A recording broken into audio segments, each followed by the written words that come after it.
Friends ಎಲ್ಲರಿಗೂ ನಮಸ್ಕಾರ. Welcome back to ಫ್ಲೋರನ್ ಅಡ್ಡಾ. ನಾನು ನಿಮ್ ಕಿರಣ್ ಮಾತಾಡ್ತಾ ಇರೋದು. ಸೊ ಇವತ್ತು ಒಂದು ಒಳ್ಳೆ ಇನ್ಫಾರ್ಮೇಟಿವ್ ಟಾಪಿಕ್ ಜೊತೆ ನಿಮ್ ಮುಂದೆ ಬಂದಿದ್ದೀನಿ. So that is nothing but flowerhorn fish food ಬಗ್ಗೆ. ಸೊ ಫ್ಲೋರನ್ ಫಿಶ್ ಗೆ ಯಾವ ರೀತಿಯಾದಂತ ಫುಡ್ ನಾನು ಹಾಕ್ಬೇಕು ಅಂಡ್ ಎಷ್ಟು ಕ್ವಾಂಟಿಟಿ ಹಾಕ್ಬೇಕು, ಪಟ್ಟೆ ತರದಂತ ವೆರೈಟೀಸ್ ಅವೈಲೇಬಲ್ ಇದೆ.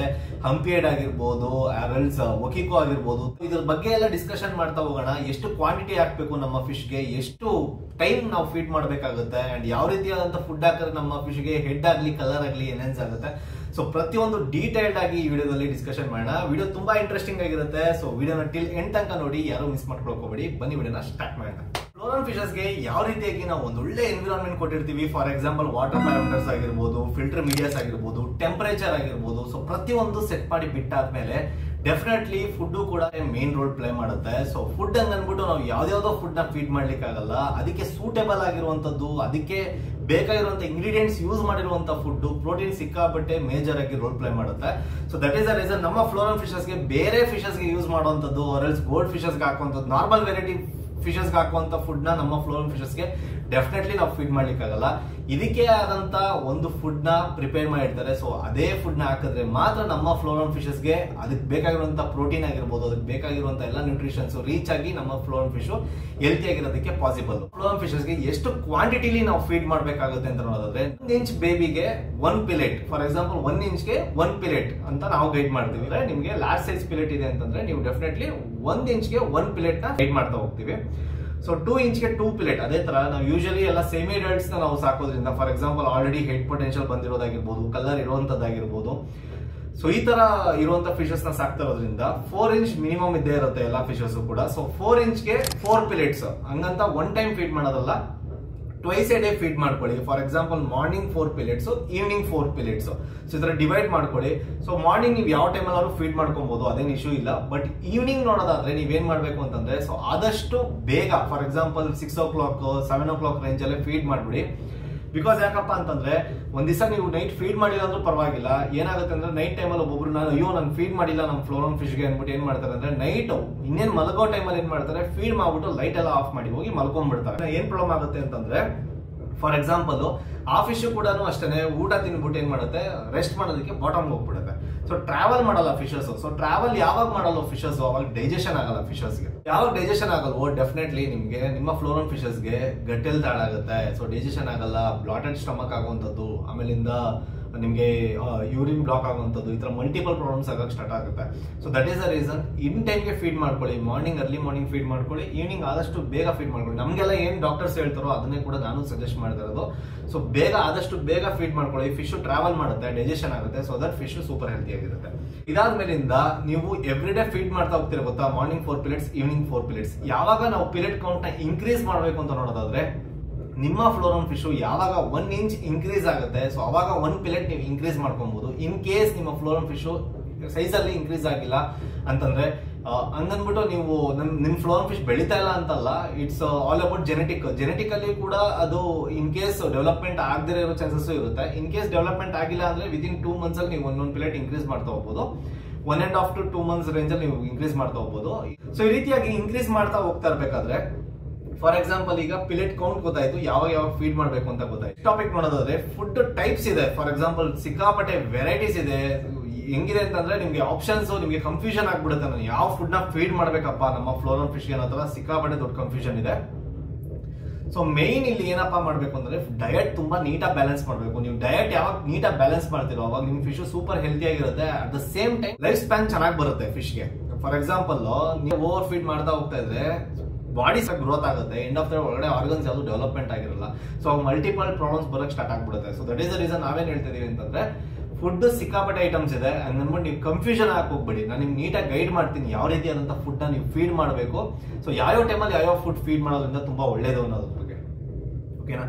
ಎಕ್ಸಾಂಪಲ್ ನೋಡೋದಾದ್ರೆ ನಿಮ್ಗೆ ಮೇನ್ ಆಗಿ ನಿಮ್ಗೆ ಹಂಪಿಯಡ್ ಆಗಿರ್ಬೋದು, ಒಕಿಕೋ ಆಗಿರ್ಬೋದು, ಈ ತರ ಸಿಕ್ಕಾಪಟ್ಟೆ ಬ್ರ್ಯಾಂಡ್ಸ್ ಇದೆ. ನಾವು ಫಾರ್ ಎಕ್ಸಾಂಪಲ್ ಆಗಿ ನೋಡೋದಾದ್ರೆ, ನಾನು ಯಾವುದೇ ತರದಂತ ಇಲ್ಲಿ ಪ್ರಮೋಷನ್ ಮಾಡ್ತಾ ಇಲ್ಲ, ಜಸ್ಟ್ ನಾವು ಏನ್ ಫೀಡ್ ಮಾಡ್ತೀವಿ ಅಥವಾ ನಮ್ಗೆ ಏನ್ ಹೆಲ್ತ್ ರಿಸಲ್ಟ್ ಬಂದಿದೆ ಅದ್ರ ಬೇಸ್ಡ್ ನಾನು ಗೈಡ್ ಮಾಡ್ತಾ ಇದ್ದೀನಿ ನಿಮ್ಗೆ.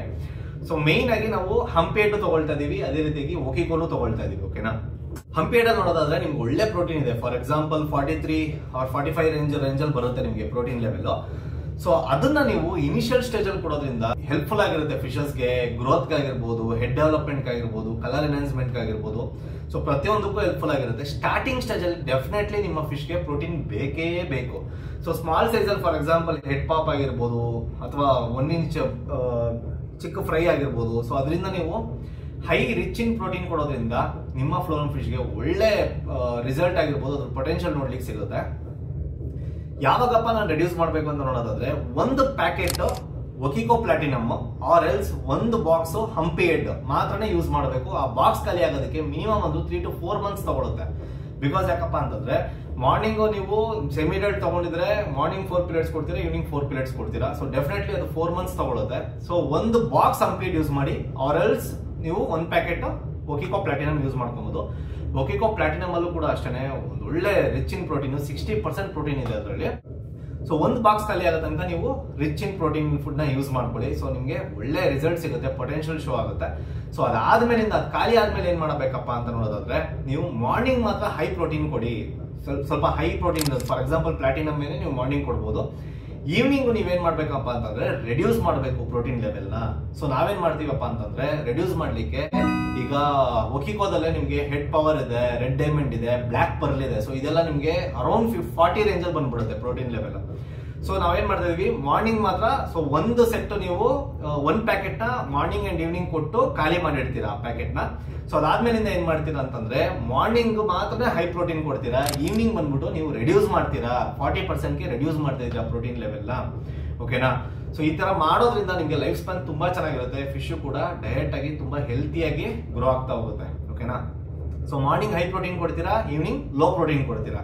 ಸೊ ಇದೆರಡು ಪ್ಯಾಕೆಟ್ ಖಾಲಿ ಆದ್ಮೇಲೆ ನಿಮ್ಗೆ ಪೀರಿಯಡ್ ಕೌಂಟ್ ಕೂಡ ಇನ್ಕ್ರೀಸ್ ಆಗ್ತಾ ಹೋಗುತ್ತೆ, ಫಿಶ್ ಗ್ರೋತ್ ಕೂಡ ಆಗ್ತಾ ಇರುತ್ತೆ, ಅದೇ ರೀತಿಯಾಗಿ ಮನ್ಸು ಕೂಡ ಪಾಸ್ ಆಗ್ತಾ ಇರುತ್ತೆ. ಸೊ ಅವಾಗ ಏನ್ ಮಾಡ್ತೀರಪ್ಪ ಅಂತಂದ್ರೆ, ಸೊ ಹೈ ಪ್ರೋಟೀನ್ ನ ಸ್ಟಾಪ್ ಮಾಡಬೇಡಿ, ಹೈ ಪ್ರೋಟೀನ್ ನ ಸ್ಟಾಪ್ ಮಾಡಿ ಆಮೇಲಿಂದ ಏನ್ ಮಾಡ್ತೀರಾ ಅಂತಂದ್ರೆ ಮಾರ್ನಿಂಗ್ ಮಾತ್ರ 40% ಪ್ರೋಟೀನ್ ನಾನು ಏನ್ ಸಜೆಸ್ಟ್ ಮಾಡೋದು ಅದು ಈವ್ನಿಂಗು ಕೂಡ ಸೇಮ್ ಏನೇ. ಸೊ 2 ಟೈಮ್ ಅದನ್ನೇ ಫೀಡ್ ಮಾಡ್ಕೊಂಡು ಹೋಗಿ.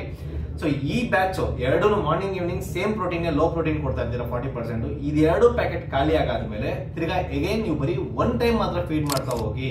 So that is more than sufficient. Because ಯಾಕಪ್ಪ ಅಂತಂದ್ರೆ ಏಜ್ ಆಗ್ತಾ ಡೈಜೆಷನ್ ಕೆಪಾಸಿಟಿ ಕಡಿಮೆ ಆಗ್ತಾ ಹೋಗುತ್ತೆ. ಸೊ ಅದು ತುಂಬಾ ಮೇನ್ ನೀವು ಕಾನ್ಸಂಟ್ರೇಟ್ ಮಾಡ್ಬೇಕಾಗಿರೋದು. ಅಯ್ಯೋ ನನ್ನ ಫಿಶ್ಗೆ ಇನ್ನೂ ಬೂಸ್ಟ್ ಆಗ್ಬೇಕು, ಇನ್ನೂ ಹೆಡ್ ಬರಬೇಕು, ಇನ್ನೂ ಸಿಕ್ಕಾಪಟ್ಟೆ ಗ್ರೋತ್ ಆಗ್ಬೇಕು ಅಂತ ನೀವು ನೋಡ್ತಾನೆ ಹೋದ್ರೆ ಪ್ರೋಟೀನ್ ಲೆವೆಲ್ ಯಾವಾಗ ಜಾಸ್ತಿ ಆಗ್ತಾ ಹೋಗುತ್ತೋ ಅವಾಗ ನಿಮ್ಗೆ ಹೆಡ್ ಅಲ್ಲಿ ಹೋಲ್ ಆಗೋದು ನೀವು ಚೆಕ್ ಮಾಡಿರ್ತೀರಾ. ಆರ್ಎಲ್ಸ್ ನೀವು ಅದನ್ನ ಅಬ್ಸರ್ವ್ ಮಾಡಿರ್ಬೋದು, ಹೆಡ್ ಅಲ್ಲಿ ಹೋಲ್ ಆಗಿರ್ಬೋದು, ಆರ್ಎಲ್ಸ್ ಹೆಡ್ ಹಿಂದೆಗಡೆ ಬಬಲ್ಸ್ ಬರುತ್ತೆ, ಡಬಲ್ ಹೆಡ್. ಸೊ ಬಬಲ್ಸ್ ಬಂದ್ಬಿಡುತ್ತೆ. ಅಂಡ್ ಅದೇ ರೀತಿಯಾಗಿ ಗ್ರೋತ್ ಆಗುತ್ತೆ, ಫಿಶ್ ಗ್ರೋತ್ ಅಂತೂ ಅಲ್ಟಿಮೇಟ್ ಆಗುತ್ತೆ, ಹೆಡ್ ಎಲ್ಲ ಸಿಕ್ಕಾಪಟ್ಟೆ ಚೆನ್ನಾಗಿ ಬಂದ್ಬಿಡುತ್ತೆ. But end of the day fish health ಸಿಕ್ಕಾಪಟ್ಟೆ ಬೇಗ ಹಾಳಾಗ್ತಾ ಬರುತ್ತೆ. ಅಂಡ್ ಅದೇ ರೀತಿಯಾಗಿ ಅದ್ರ ಲೈಫ್ ಸ್ಪ್ಯಾನ್ ಕೂಡ ತುಂಬಾ ಬೇಗ ಕಡಿಮೆ ಆಗ್ತಾ ಹೋಗುತ್ತೆ. ಪ್ರೋಟೀನ್ ಲೆವೆಲ್ ನ ಏನ್ ಮಾಡ್ತೀರಾ, first morning and evening high protein ಕೊಡ್ತಾ ಇರ್ತೀರಾ. ಸೊ ಆ ಪ್ಯಾಕೆಟ್ ಖಾಲಿ ಆದ್ಮೇಲೆ ಏನ್ ಮಾಡ್ತೀರಾ, ಮಾರ್ನಿಂಗ್ ಮಾತ್ರ ಹೈ ಪ್ರೋಟೀನ್, ಈವ್ನಿಂಗ್ ಬಂದ್ಬಿಟ್ಟು ಏನ್ ಮಾಡ್ತೀರಾ ಲೋ ಪ್ರೋಟೀನ್ ರೆಡ್ಯೂಸ್ ಮಾಡ್ಕೊಂತೀರಾ. ಅದೆರಡು ಪ್ಯಾಕೆಟ್ ಖಾಲಿ ಆದ್ಮೇಲೆ ನೀವೇನ್ ಮಾಡ್ತೀರಾ, ಮಾರ್ನಿಂಗ್ ಅಂಡ್ ಈವ್ನಿಂಗ್ 2 ಟೈಮ್ ಕೂಡ ಲೋ ಪ್ರೋಟೀನ್ ಕೊಡ್ತೀರಾ. ಸೊ ಅದೆರಡು ಪ್ಯಾಕೆಟ್ ಖಾಲಿ ಆದ್ಮೇಲೆ ಸೊ ಮಾರ್ನಿಂಗ್ ಮಾತ್ರ ಲೋ ಪ್ರೋಟೀನ್ ಕೊಡ್ತಾ ಹೋಗ್ತೀರಾ. ಓಕೆನಾ? ಸೊ ಲೋ ಪ್ರೋಟೀನ್ ಕೊಡ್ತಾ ಇರ್ತೀರಾ, ಬಟ್ ನಿಮ್ ಪಿಲೆಟ್ ಕೌಂಟ್ ನೋಡೋದಾದ್ರೆ ಆಲ್ಮೋಸ್ಟ್ 8 to 10 ಪಿಲೆಟ್ಸ್ಗೆ ರೀಚ್ ಆಗಿರುತ್ತೆ. ಸೊ 8 to 10 ಪಿಲೆಟ್ಸ್ಗೆ ರೀಚ್ ಆಗಿರುತ್ತೆ. ಸೊ ಇದಾದ್ಮೇಲೆ ನೀವೇನ್ ಮಾಡ್ತೀರಾ ಗೊತ್ತಾ, ರೆಡ್ಯೂಸ್ ಮಾಡ್ತಾ ಬರಬೇಕು ಪಿಲೆಟ್ ಕೌಂಟ್ ನ. ನೀವು ಇನ್ನೂ ಇನ್ಕ್ರೀಸ್ ಮಾಡ್ತಾನೆ ಹೋಗ್ತಾ ಇದ್ರೆ ಸೊ ಡೈಜೆಷನ್ ಆಗಲ್ಲ ಫಿಶಸ್ಗೆ. So that is the reason ನೀವೇನ್ ಮಾಡ್ತೀರಾ, ಒಂದೊಂದು ಪಿಲೆಟ್ ನೇ ಡಿಕ್ರೀಸ್ ಮಾಡ್ತಾ ಬರಬೇಕು. ಯಾವಾಗ ಡಿಕ್ರೀಸ್ ಮಾಡಬೇಕು, ಒಂದೊಂದು ಪ್ಯಾಕೆಟ್ ಖಾಲಿ ಆದಂಗೆ ನೀವು ಒಂದೊಂದು ಪಿಲೆಟ್ ಕೌಂಟ್ ನೇ ಡಿಕ್ರೀಸ್ ಮಾಡ್ತಾ ಬನ್ನಿ. 5 to 6 ಪಿಲೆಟ್ಸ್ ರೇಂಜ್ ಅಲ್ಲಿ ತಗೊಂಡ್ಬಂದು ಕುಂಡಿಸ್ಕೊಳ್ಳಿ. ಓಕೆನಾ? ಸೊ ದಟ್ ಇಸ್ ಬೆಸ್ಟ್ಗೆ ಬೆಸ್ಟ್. ಇದಾದ ಮೇಲಿಂದ ನೀವು ಇನ್ನೂ ಏನಾದ್ರು ಪ್ರೋಟೀನ್ ಲೆವೆಲ್ ಜಾಸ್ತಿ ಆಗ್ತದೆ ಅಥವಾ ನಮ್ಮ ಫಿಶಲ್ ಬಿಹೇವಿಯರ್ ಅಷ್ಟೊಂದು ಚೆನ್ನಾಗಿಲ್ಲ ಅಂತ ನಿಮಗೆ ಫೀಲ್ ಆದ್ರೆ ನೆಕ್ಸ್ಟ್ ನೀವು ಏನ್ ಮಾಡ್ಬೋದಪ್ಪ ಅಂತಂದ್ರೆ, ನಿಮಗೆ ಆಪ್ಟಿಮಮ್ ಅವ್ರದ್ದು 3-in-1 ಒಂದು ಪ್ಯಾಕೆಟ್ ಇದೆ, ಡಿಸ್ಪ್ಲೇ ಮಾಡ್ತಾ ಇದ್ದೀನಿ ನೋಡಿ. ಸೊ ಇದನ್ನು ಕೂಡ ನೀವು ಫೀಡ್ ಮಾಡ್ಬೋದು, ಯಾಕಂದ್ರೆ ಇನ್ನೂ ಸ್ವಲ್ಪ ಲೋವರ್ ಪ್ರೋಟೀನ್ ಇರುತ್ತೆ. Spirulina very rich in spirulina ಅದ್ರಲ್ಲಿ ಆಕ್ಚುಲಿ 3-in-1 ಅಲ್ಲಿ. ಸೊ ನಾನೇನಕ್ಕೆ ಅದನ್ನ ಸಜೆಸ್ಟ್ ಮಾಡ್ತಾ ಇದ್ದೀನಿ ಅಂದ್ರೆ, ಇನ್ನೂ ಫಿಶ್ ಹೆಲ್ತಿಯಾಗಿರುತ್ತೆ. ಸೊ ಡೈಜೆಷನ್ ಕೆಪಾಸಿಟಿ ಆಗಿರ್ಬೋದು ಎಲ್ಲ ತುಂಬಾ ಚೆನ್ನಾಗಿ ಸಲೀಸ್ ಆಗಿರುತ್ತೆ ಅಂತ ನನ್ನ ಸಜೆಷನ್. ಸೊ ಇದೆಲ್ಲ ಆದ್ಮೇಲಿಂದ ಫಾಸ್ಟಿಂಗ್ ಯಾವಾಗ ಮಾಡ್ಬೇಕು ಅಂತ ನೋಡೋದಾದ್ರೆ, ಸೊ ಜಸ್ಟ್ ವೀಕ್ಲಿ ಒನ್ಸ್ ಯಾವತ್ತಾದ್ರೂ ಒಂದು ದಿನ ಫಾಸ್ಟಿಂಗ್ ಮಾಡಿ. ಸೊ ದಟ್ ಸ್ಟಮಕ್ ಅಲ್ಲಿ ಏನೇ ಇದ್ರೂ ಕೂಡ ಎಲ್ಲ ಕ್ಲಿಯರ್ ಆಗುತ್ತೆ. ಅಯ್ಯೋ ನಮ್ ಫಿಶ್ಗೆ ಫುಡ್ ಹಾಕಿಲ್ಲ ಅಂದ್ರೆ ಏನಾಗ್ಬಿಡುತ್ತೋ. ಅಂಡ್ ಇನ್ನೊಂದು ಏನ್ ಮಿಸ್ಟೇಕ್ ಮಾಡ್ತಾರೆ ಅಂದ್ರೆ, ಜಸ್ಟ್ ನೀವು ಹತ್ರ ಹೋದಾಗ ಅಥವಾ ಕೈ ಲಿಫ್ಟ್ ಮಾಡಿದಾಗ ಅಥವಾ ನೀವು ಆ ಕಡೆ ಪಾಸ್ ಆದಾಗ ಫಿಶ್ ನಿಮ್ ಹಿಂದೆನೆ ಬರೋದಾಗಿರ್ಬೋದು, ಮೇಲೆ ಬರೋದಾಗಿರ್ಬೋದು, ಈ ತರ ಬಿಹೇವಿಯರ್ ನೋಡ್ತಾ ಇರ್ತೀರಾ.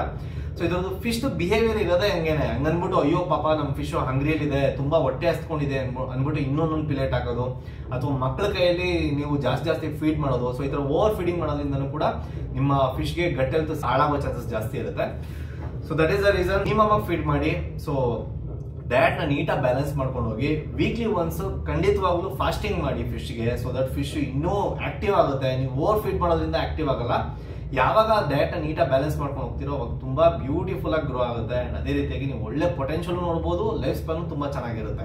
ಓಕೆನಾ? ಸೊ ವೀಕ್ಲಿ ಒನ್ಸ್ ಫಾಸ್ಟಿಂಗ್ ಮಾಡಿ. ವಾಟರ್ ಚೇಂಜ್ ಮಾಡಿದ ದಿನ ಕಂಪಲ್ಸರಿ ಫಾಸ್ಟಿಂಗ್ ಮಾಡಬೇಕು. ಬಿಕಾಸ್ ಯಾಕಪ್ಪ ಅಂತಂದ್ರೆ ವಾಟರ್ ಪ್ಯಾರಾಮೀಟರ್ಸ್ ಫ್ಲಕ್ಚುಯೇಷನ್ ಆಗುತ್ತೆ. ಸೊ ಚೇಂಜಸ್ ಆಗುತ್ತೆ. ಹೊಸ ನ್ಯೂ ವಾಟರ್ ಆಡ್ ಆದಾಗ ಸ್ವಲ್ಪ ಸ್ಟ್ರೆಸ್ ಹೋಗೋ ಚಾನ್ಸಸ್ ಇರುತ್ತೆ. ವಾಟರ್ ಪ್ಯಾರಾಮೀಟರ್ಸ್ ಫ್ಲಕ್ಚುಯೇಷನ್ ಆಗುತ್ತೆ, ಅದೇ ರೀತಿಯಾಗಿ ಟೆಂಪರೇಚರ್ ಕೂಡ ಫ್ಲಕ್ಚುಯೇಷನ್ಸ್ ಆಗುತ್ತೆ. So that is the reason. So water change ಮಾಡಿದ ದಿವಸ ಫಾಸ್ಟಿಂಗ್ ಮಾಡಿ. 1 or 2 days ನೀವೇನೋ ಟ್ರಾವೆಲ್ ಮಾಡ್ತಾ ಇದ್ರೆ ಏನೂ ಇಶ್ಯೂಸ್ ಇಲ್ಲ. ಬಿಕಾಸ್ ಯಾಕಪ್ಪ ಅಂತಂದ್ರೆ ಫುಡ್ ಒಂದೇ ಇಂಪಾರ್ಟೆಂಟ್ ಅಲ್ಲ, ನಿಮ್ಮ ಪ್ರೆಸೆನ್ಸ್ ಸಿಕ್ಕಾಪಟ್ಟೆ ಇಂಪಾರ್ಟೆಂಟ್ ಆಗಿರುತ್ತೆ. ಅಂತಂದ್ರೆ ಫ್ಲೋರನ್ ಫಿಶ್ ಬಂದ್ಬಿಟ್ಟು ಎಲ್ಲ ಕಮ್ಯುನಿಟಿ ಜೊತೆ ಹೊಂದ್ಕೊಂಡು ಬದುಕುವಂತ ಫಿಶ್ ಅಲ್ಲ. ಸೊ ಏನಿದ್ರು ಕೂಡ ಹ್ಯೂಮನ್ ಜೊತೆ ಬಾಂಡಿಂಗ್ ಗ್ರೋ ಮಾಡುತ್ತೆ, ನಿಮ್ ಜೊತೆ ಅಟ್ಯಾಚ್ಮೆಂಟ್ ಜಾಸ್ತಿ ಇಟ್ಕೊಂಡಿರುತ್ತೆ. ಸೊ ನಿಮ್ಮ ಪ್ರೆಸೆನ್ಸ್ ಇಂಪಾರ್ಟೆಂಟ್ ಆಗಿರುತ್ತೆ. ಫೀಡ್ ಮಾಡೋ ಟೈಮಲ್ಲಿ ಅರ್ಜೆಂಟ್ ಅಲ್ಲಿ 4-5 ಪಿಲೇಟ್ಸ್ ಏನಿದೆಯೋ ಅದು ಹಾಕ್ಬಿಟ್ಟು ನಿಮ್ ಪಾಡಿ ನೀವು ಹೋಗಿ ವರ್ಕ್ ಮಾಡೋದಲ್ಲ. 1 ಪಿಲೇಟ್ 1 ಕಾರ್ನರ್ ಅಲ್ಲಿ ಹಾಕಿ, ಫಿಂಗರ್ ನ ತಗೊಂಡೋಗಿ 1 ಕಾರ್ನರ್ ಹಾಕಿ, ಅದಕ್ಕೂ ನಿಮ್ಮ ಟೈಮ್ ಒಂದು ಸ್ವಲ್ಪ ಸ್ಪೆಂಡ್ ಮಾಡಿ. ಸೊ ದಟ್ ಅದು ಕೂಡ ತುಂಬಾ ಖುಷಿಯಾಗಿರುತ್ತೆ. ಸೊ ಇನ್ನೊಂದು ಟ್ರಾವೆಲ್ ಮಾಡೋ ಟೈಮಲ್ಲಿ ಇನ್ ಕೇಸ್ ಏನಾದ್ರು ಹತ್ರ ಆಯ್ತು ಅಂತ ಕೂಡ ಆಟೋ ಫೀಡರ್ಗಳು ಬಂದಿದಾವೆ ಇವಾಗೆಲ್ಲ. ಸೊ ಆಟೋ ಫೀಡರ್ನ ಅಡ್ಜಸ್ಟ್ ಮಾಡ್ಬಿಟ್ಟು ಕೂಡ ನೀವು ಹೋಗ್ಬೋದು. ಅಂಡ್ ಮೋರ್ ದನ್ 2 days ಇದ್ರೆ ಮಾತ್ರ. In case less than 2 days ಅದೇನು ಮ್ಯಾಟರ್ ಆಗಲ್ಲ. ಬಟ್ ಸ್ಟಿಲ್ ನಾನು ಹೇಳಿದ ಪಾಯಿಂಟ್ ತಲೆ ಇಟ್ಕೊಳ್ಳಿ, ನಿಮ್ಮ ಪ್ರೆಸೆನ್ಸ್ ಇಂಪಾರ್ಟೆಂಟ್ ಆಗುತ್ತೆ. ಇನ್ ಕೇಸ್ ಆಟೋ ಫೀಡರ್ ಕೆಲಸ ಮಾಡಿದ್ರು ಕೂಡ ಅಷ್ಟೇ, ಅದಕ್ಕೆ ಇಂಟ್ರಾಕ್ಟ್ ಮಾಡೋರು ಯಾರು ಇರಲ್ಲ, ಅಥವಾ ಅದಕ್ಕೆ ಯಾರು ಪ್ಲೇಫುಲ್ ಆಗಿ ಯಾರು ಇರಲ್ಲ. ಸೊ ಸಿಕ್ಕಾಪಟ್ಟೆ ಬೋರ್ ಆಗಿ ಡಲ್ ಆಗೋ ಚಾನ್ಸಸ್ ಇರುತ್ತೆ. ಸೊ ಅದೊಂದು ನೀಟಾಗಿ ಬ್ಯಾಲೆನ್ಸ್ ಮಾಡ್ಕೊಂಡು ಹೋಗಿ. ಯಾವ ಫುಡ್ ಹಾಕಿದ ತಕ್ಷಣ ನನಗೆ ಕಲರ್ ಬಂದ್ಬಿಡುತ್ತೆ, ಯಾವ ಫುಡ್ ಹಾಕಿದ ತಕ್ಷಣ ನನಗೆ ಹೆಡ್ ಬಂದ್ಬಿಡುತ್ತೆ, ಮೇಜರ್ ಆಗಿ ಡೌಟ್ಸ್ ಇರುತ್ತೆ. ಸೊ ನನ್ನ ಪರ್ಸನಲ್ ಸಜೆಷನ್, ನನ್ನ ಪರ್ಸನಲ್ ಎಕ್ಸ್ಪೀರಿಯನ್ಸ್ ಬೇಸ್ಡ್ ಅಲ್ಲಿ ನಿಮ್ಗೆ ಎಕ್ಸ್ಪ್ಲೇನ್ ಮಾಡ್ತಾ ಇದ್ದೀನಿ. ಸೊ ಜೆನೆಟಿಕಲಿ ಆ ಫಿಶ್ಗೆ ಆ ಪೊಟೆನ್ಶಿಯಲ್ ಇದೆ, ಕಲರ್ ಆಗಿರ್ಬೋದು, ಹೆಡ್ ಆಗಿರ್ಬೋದು ಇದೆ ಅಂತಂದ್ರೆ ಡೆಫಿನೆಟ್ಲಿ ಓಪನ್ ಅಪ್ ಆಗುತ್ತೆ. ಸೊ ಒಂದೊಂದು ಫಿಶಸ್ಗೆ ಬೇಗ ಓಪನ್ ಅಪ್ ಆಗುತ್ತೆ, ಒಂದೊಂದು ಫಿಶಸ್ಗೆ ಸ್ವಲ್ಪ ಲೇಟ್ ಆಗುತ್ತೆ. ಒಂದೊಂದು ಫಿಶಸ್ ಹೆಡ್ ಪಾಪ್ ಆಗೋ ರೇಂಜ್ ಅಲ್ಲೇ ನಿಮ್ಗೆ ಒಳ್ಳೆ ಹೆಡ್ ಪೊಟೆನ್ಶಿಯಲ್ ಬಂದ್ಬಿಟ್ಟಿರುತ್ತೆ, ಕಲರ್ ಓಪನ್ ಅಪ್ ಆಗ್ಬಿಟ್ಟಿರುತ್ತೆ. ಫ್ಯೂ ಫಿಶಸ್ಗೆ ಸಮಟೈಮ್ಸ್ 1 year ಆದ್ರೂ ಹೆಡ್ ಬಂದಿರಲ್ಲ, ಆಫ್ಟರ್ 1 year ಡೆವಲಪ್ಮೆಂಟ್ ಆಗುತ್ತೆ. So it's all about genetics. So genetically ಇತ್ತು ಅಂದ್ರೆ ಡೆಫಿನೆಟ್ಲಿ ಓಪನ್ ಅಪ್ ಆಗುತ್ತೆ. ಹಂಗಂತ ನಾನು ಫುಡ್ ಇಂದ ಹೆಡ್ ಬರಲ್ಲ, ಕಲರ್ ಬರಲ್ಲ ಅಂತ ಹೇಳ್ತಲ್ಲ. ಡೆಫಿನೆಟ್ಲಿ ನೀವು ಅದಕ್ಕೆ ಬೇಕಾಗಿರುವಂತ ಇಂಗ್ರೀಡಿಯೆಂಟ್ಸ್ ಇನ್ನೂ ಆಡ್ ಮಾಡೋದ್ರಿಂದ ಇನ್ನೂ ಆಡ್ ಆನ್ ಆಗುತ್ತೆ, ಅದಕ್ಕೆ ಇನ್ನೂ ಬೂಸ್ಟ್ ಆಗ್ಲಿಕ್ಕೆ ಆಗಿರ್ಬೋದು. ಅಂಡ್ ಅದೇ ರೀತಿಯಾಗಿ ಅದನ್ನ ಸ್ಟೇಬಲ್ ಆಗಿ ಇಡೋದಕ್ಕೆ. ಅಂಡ್ ಇವಾಗ ನೋಡಿ, ಅದಕ್ಕೆ ಸೂಟಬಲ್, ಇವಾಗ ಹೆಡ್ಗೆ ನೀವು ಕಾನ್ಸಂಟ್ರೇಟ್ ಮಾಡ್ತಾ ಇದೀರ ಅಂದ್ಮೇಲೆ, ಫಾರ್ ಎಕ್ಸಾಂಪಲ್ ಹಂಪಿ ಹೆಡ್ ಆಗಿರ್ಬೋದು, ಒಕ್ಕಿಗೋದು ನೋಡೋದಾದ್ರೆ ಹೆಡ್ ಪವರ್ ಆಗಿರ್ಬೋದು, ಇವ್ರು ಬಂದ್ಬಿಟ್ಟು ಆ ಫುಡ್ ಪ್ರಾಡಕ್ಟ್ಸ್ ಬಂದ್ಬಿಟ್ಟು ಅದಕ್ಕೆ ಬೇಕಾಗಿರುವಂತ ಇಂಗ್ರೀಡಿಯೆಂಟ್ಸ್ ಯೂಸ್ ಮಾಡಿರ್ತಾರೆ. ಸೊ ಅದು ಸ್ಟೇಬಲ್ ಆಗಿರೋದಕ್ಕೆ ಮತ್ತೆ ಬೂಸ್ಟ್ ಮಾಡೋದಕ್ಕೆ ಇನ್ನೊಂದು ಸ್ವಲ್ಪ ಸಪೋರ್ಟಿವ್ ಆಗಿರುತ್ತೆ ಅಷ್ಟೇನೆ. ಅದ್ ಬಿಟ್ಬಿಟ್ಟು ನೀವು ಫುಡ್ ಹಾಕಿದ ತಕ್ಷಣ ಹೆಡ್ ಬಂದ್ಬಿಡುತ್ತೆ, ಫುಡ್ ಹಾಕಿದ ತಕ್ಷಣ ಕಲರ್ ಬಂದ್ಬಿಡುತ್ತೆ ಅಂತ ನೀವು ಏನಾದ್ರು ತಿಳ್ಕೊಂಡಿದ್ರೆ that is completely wrong. So genetically ಇತ್ತು ಅಂದ್ರೆ ಡೆಫಿನೆಟ್ಲಿ ಓಪನ್ ಅಪ್ ಆಗುತ್ತೆ. ಅಂಡ್ ಫುಡ್ ಮೇಲೆ ನಾವು 20 to 30% ಡೆಫಿನೆಟ್ಲಿ ಡಿಪೆಂಡ್ ಆಗ್ಬೋದು. ಅದು ಪುಷ್ ಮಾಡುತ್ತೆ ಇನ್ನೂ ಅಷ್ಟೇನೆ. ಸೊ ಆಡ್ ಆನ್ ಆಗುತ್ತೆ ಅಂಡ್ ಸ್ಟೇಬಲ್ ಆಗಿರೋದಕ್ಕೆ ತುಂಬಾ ಹೆಲ್ಪ್ ಮಾಡುತ್ತೆ ಅಂತಾನೆ ಹೇಳ್ಬೋದು, ಹೆಡ್ಗೆ ಮತ್ತೆ ಕಲರ್ಗೆ ಆಗಿರ್ಬೋದು. ಫ್ಲೋರನ್ ಅಡ್ಡಾ ವೆಬ್ಸೈಟ್ ಅಲ್ಲೇ floranadda.com ಏನ್ ತೋರಿಸ್ತಾ ಇದೀನಿ ನೋಡಿ. ಸೊ ಇದೇ ವೆಬ್ಸೈಟ್ ಅಲ್ಲೇ ನಿಮ್ಗೆ ಫುಡ್ ಕೂಡ ಡೈರೆಕ್ಟ್ ಆಗಿ ಈಸಿಯಾಗಿ ಪರ್ಚೇಸ್ ಮಾಡಬಹುದು. ವಿತ್ ಫ್ರೀ ಶಿಪ್ಪಿಂಗ್ ಇರುತ್ತೆ ಆಲ್ ಓವರ್ ಇಂಡಿಯಾ. ನೀವು ಎಲ್ಲಿ ಯಾವ ಮೂಲೆಯಿಂದನಾದ್ರೂ ಪರ್ಚೇಸ್ ಮಾಡಬಹುದು. ಡೋರ್ ಸ್ಟೆಪ್ ಡೆಲಿವರಿ ಆಗುತ್ತೆ with free shipping. Genuine products ನಾವು ಡೈರೆಕ್ಟ್ ಆಗಿ ಥೈಲ್ಯಾಂಡ್ ಇಂದಾನೆ ಇಂಪೋರ್ಟ್ ಮಾಡ್ತಾ ಇದೀವಿ. So that is the reason original and genuine product 100% guarantee. So ನಿಮಗೆ ಸಿಗ್ತದೆ. ಎಲ್ಲೆಲ್ಲೋ ಫೇಕ್ ಪ್ರಾಡಕ್ಟ್ಸ್ ನೀವು ಸೋರ್ಸ್ ಮಾಡೋದಕ್ಕಿಂತ ಅಥವಾ ಕನ್ಫ್ಯೂಷನ್ ಆಗೋದಕ್ಕಿಂತ ನೀವು ಡೈರೆಕ್ಟ್ ಆಗಿ ಫ್ಲೋರನ್ ವೆಬ್ಸೈಟ್ ಹೋಗ್ಬಿಟ್ಟು ಡೈರೆಕ್ಟ್ ಆಗಿ ಪರ್ಚೇಸ್ ಮಾಡಬಹುದು. ಡಿಸ್ಕ್ರಿಪ್ಷನ್ ಅಲ್ಲಿ ನಾನು ಲಿಂಕ್ ಕೂಡ ಹಾಕಿರ್ತೀನಿ. Happy fish keeping, all the best. ಚೆನ್ನಾಗಿ ಗ್ರೂಮ್ ಮಾಡಿ. ಸೊ ಏನೇ ಇಶ್ಯೂಸ್ ಇದ್ರು ಕೂಡ ಯಾವಾಗಲೂ ಹೇಳೋ ತರನೇ ನಮ್ಮ ಹತ್ರನೇ ಪರ್ಚೇಸ್ ಮಾಡಬೇಕು ಅಂತ ಏನಿಲ್ಲ. ಸೊ ನೀವು ಯಾರ ಹತ್ರನಾದ್ರೂ ಪರ್ಚೇಸ್ ಮಾಡಿರ್ಬೋದು. ಏನೇ ಇಶ್ಯೂಸ್ ಇದ್ರು ಕೂಡ ಎನಿ ಟೈಮ್ ಎಮರ್ಜೆನ್ಸಿ ಇತ್ತು ಕೂಡ ಮಿಡ್ ನೈಟ್ ಅಲ್ಲಿ ಕೂಡ ನೀವು ಕಾಲ್ ಮಾಡಬಹುದು, ಏನೂ ಇಶ್ಯೂಸ್ ಇಲ್ಲ. ಸೊ ಎನಿ ಟೈಮ್ ಏನಾದ್ರು ಇಶ್ಯೂಸ್ ಇತ್ತು ಅಂದ್ರೆ ಫುಲ್ ವಿಡಿಯೋ ನೀಟಾಗಿ ಕ್ಯಾಪ್ಚರ್ ಮಾಡಿ ಟೈಪಿಂಗ್ ಅಲ್ಲಿ ಎಕ್ಸ್ಪ್ಲನೇಷನ್ ಮಾಡಿ ನನಗೊಂದು ವಿಡಿಯೋ ಕಳ್ಸಿಕೊಟ್ರೆ ಸಾಕು. ನಿಮ್ಗೆ ಅದು ಏನು ಇಶ್ಯೂಸ್ ಆಗಿದೆ ಅಂತ ಗೈಡ್ ಮಾಡಿ ನಿಮಗೆ ಮೆಡಿಕೇಶನ್ ನಾನು ಗೈಡ್ ಮಾಡ್ಕೊಡ್ತಾ ಇದ್ದೀನಿ. ಸೊ ಇದ್ರಲ್ಲಿ ಯಾವುದೇ ತರ ಅಂತ ಚಾರ್ಜಸ್ ಮಾಡ್ತಾ ಇಲ್ಲ. ಸೊ ನಿಮ್ಗೆ ಏನೇ ಇಶ್ಯೂಸ್ ಇದೆ ನಿಮ್ಮ ಫ್ಯಾಮಿಲಿ ಫ್ರೆಂಡ್ಸ್ಗಳು ಕೂಡ ಯಾರಿಗೆ ಫ್ಲೋರನ್ ಫಿಶ್ ಫುಡ್ ಡಯಟ್ ಬಗ್ಗೆ ಗೊತ್ತಿಲ್ವೋ ಅವರಿಗೆ ಈ ವಿಡಿಯೋನ ಶೇರ್ ಮಾಡಿ ಅಂತ ಹೇಳ್ತಾ, ಮುಂದಿನ ವಿಡಿಯೋದಲ್ಲಿ ಇನ್ನೂ ಒಂದು ಒಳ್ಳೆ ಇನ್ಫಾರ್ಮೇಟಿವ್ ವಿಡಿಯೋ ಜೊತೆ ನಿಮ್ಮ ಮುಂದೆ ಬರ್ತೀನಿ ಅಂತ ಹೇಳ್ತಾ ವಿಡಿಯೋನ ಎಂಡ್ ಮಾಡ್ತಾ ಇದೀನಿ. Thank you so much for watching.